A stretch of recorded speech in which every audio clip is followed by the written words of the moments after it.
Here's the latest van that Wellhouse Leisure are going to convert. It's the DFSK EC35 electric van.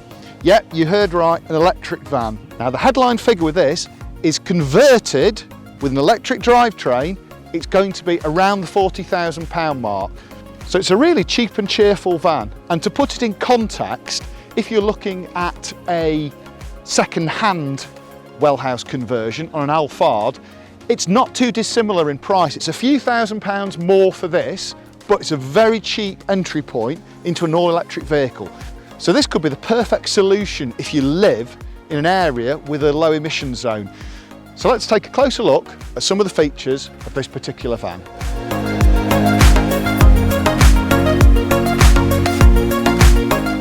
This particular van, as you can see, isn't yet converted, but I want you to imagine what's going to be in it. So the load bay area is 8 foot long. So along this wall here, there's going to be a side settee that will make up a 6 foot bed. There's going to be a wardrobe at the back of it here. And over on the other side of the van, you're looking at a bank of cabinets that will house all the kitchen equipment. I think there's going to be some high up cabinetry as well, and the loo will slide out around here, so it'll have a chemical loo fitted. Obviously it'll have a pop top to raise the roof. There won't be any rear travel seats because this is a couple's vehicle, and obviously the bulkhead will go as well. She'll have plenty of room inside. It's a lot bigger than many other compact vans. If you're familiar with things like Bedford Rascals, which are absolutely appalling to drive, they're tiny inside. They don't have anywhere near the room of this. The other point to make is it's got a nice flat floor. A lot of them have raised bits around the drivetrain. Obviously with an electric drivetrain, the batteries are low down and it gives you a nice flat floor, so ideal for conversion. But yeah, so that's the available space. Excuse the camera gear, but this is just a quick look at this particular van.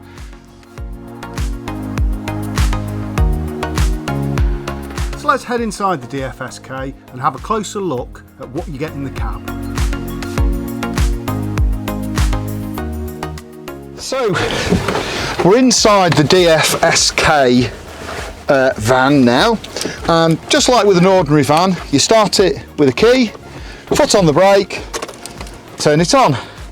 The dashboard lights up, the dials do a nice little display, very colourful, and all you do is rotate the gear lever knob down here. It's just a simple twist knob, a bit like on posh Jaguars and Land Rovers, and just select it to D. Inside it's all durable van type equipment. The steering wheel looks quite like a Vauxhall steering wheel. There's controls for the heating and air conditioning. You get air conditioning as standard, so that's a good plus point. And this particular one has a Grundig stereo with Bluetooth for your phone, and also links to a reversing camera, so that's a good fit. But yeah, it's all very simple. There's no frills. You've got door pockets for storage. You've got cup holders down here, electric windows. We've also got a storage down here, a little glove box. But yeah, it's pretty much a case of what you see is what you get. So it's a cheap and cheerful camper van. It's got all you need, but at a good price. I mean, when you think of the value of being able to get a camper van for hardly any more than just a car, an electric car, it makes it quite a convincing argument for one of these. And when you think of all the kit you're getting in it for the price of a base model, Model 3, which you can't sleep in, can't cook in, can't do a lot in except drive to work and go to the shops in, this is a much more flexible proposition. It's not comparable to a Ford Transit inside, but I don't think that's the comparison.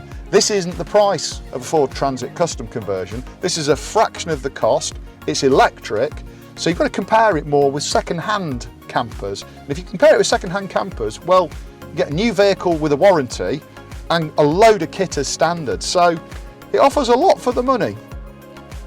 One thing we do need to address is the elephant in the room, the styling.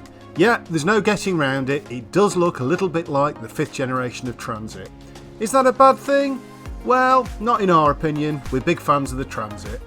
But enough of that. How does it drive? Well, let's take it for a spin.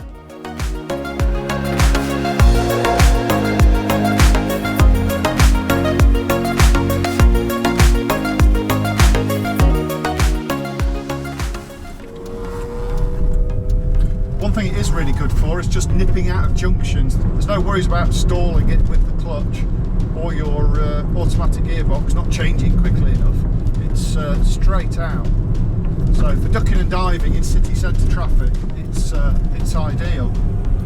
One thing I do like about this, as with all electric vehicles, is it's just like driving an automatic vehicle. No gears to worry about, great and stop-start traffic, easy to live with.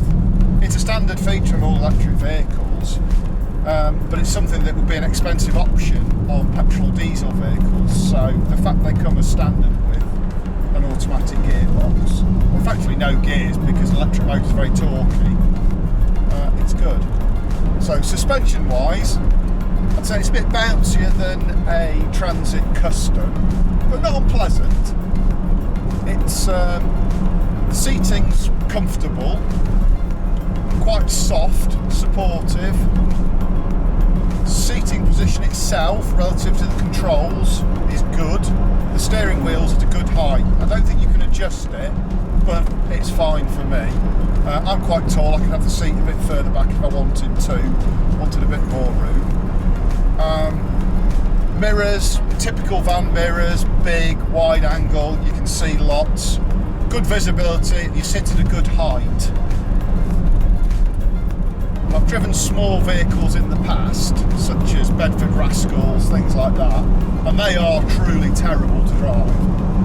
This is different, it's not like that. Oh, I'm just going to slow down from a tractor. The brakes are good and powerful. There's a bit of there's a little bit of regenerative braking going on. That's a very hard word to say. Regenerative braking. There's a bit of that going on. I can feel it slowing down, partly on the electric motor when I come off the power. But it's very easy to drive. Right, I'm just going to turn up here. One thing about this van is it's got an amazing lock. Look at that. We're turning round on a sixpence. So that's a big plus if you live in a city and you have to duck and dive in and out of urban traffic.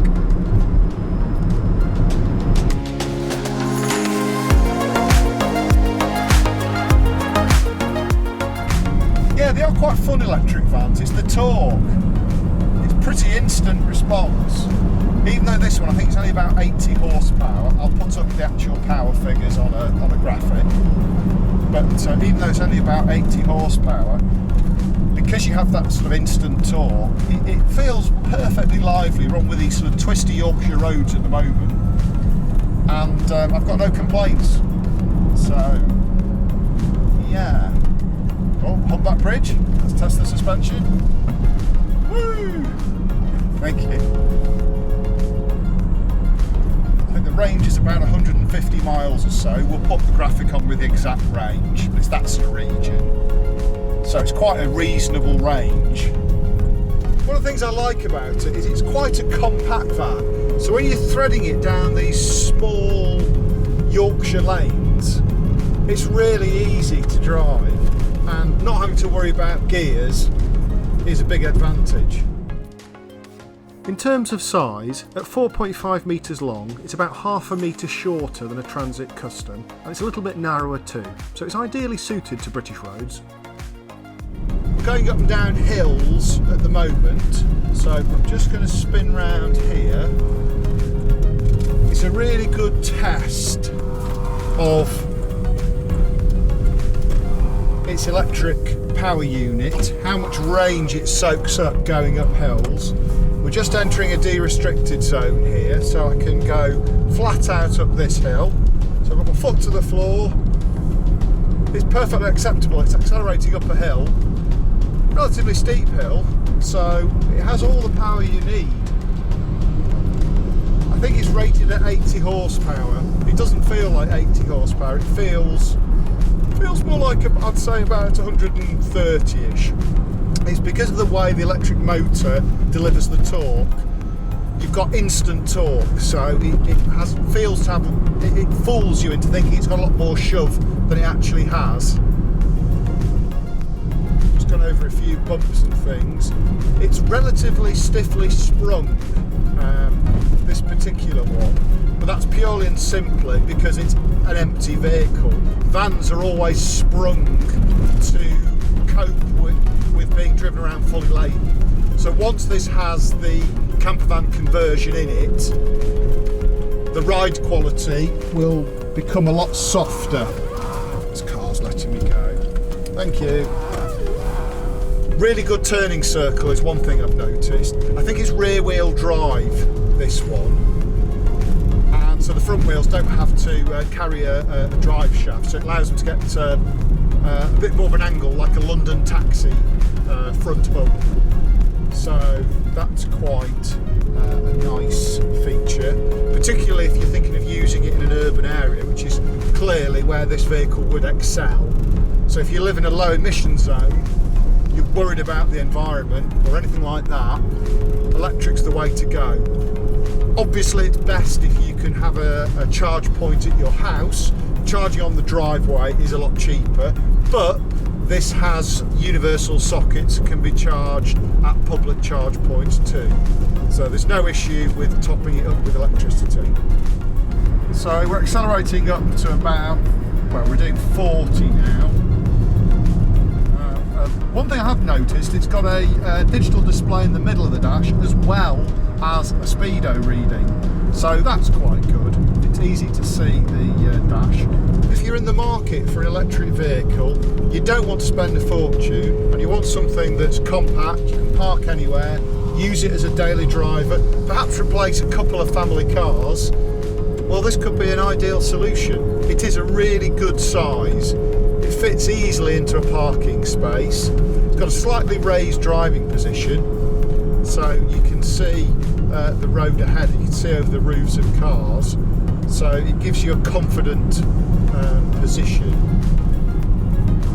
Yeah, this van's not pretending to be anything it isn't. It's a bargain basement electric camper van with all you need to go camping. Plug it in at home, drive to a campsite, have a great time, drive back. It's back to basics camper vanning this. It gets back to pure camping, this van. It's not about gadgets, it's about actually getting out there, enjoying the countryside. It doesn't really matter what you're in. If you're out in the countryside, enjoying yourself at a lovely campsite, you'll have a great time. And with this electric van, you're also doing your bit for the environment too. So that's got to be a plus point. And at this price, well, it's a lot of camper van for the money.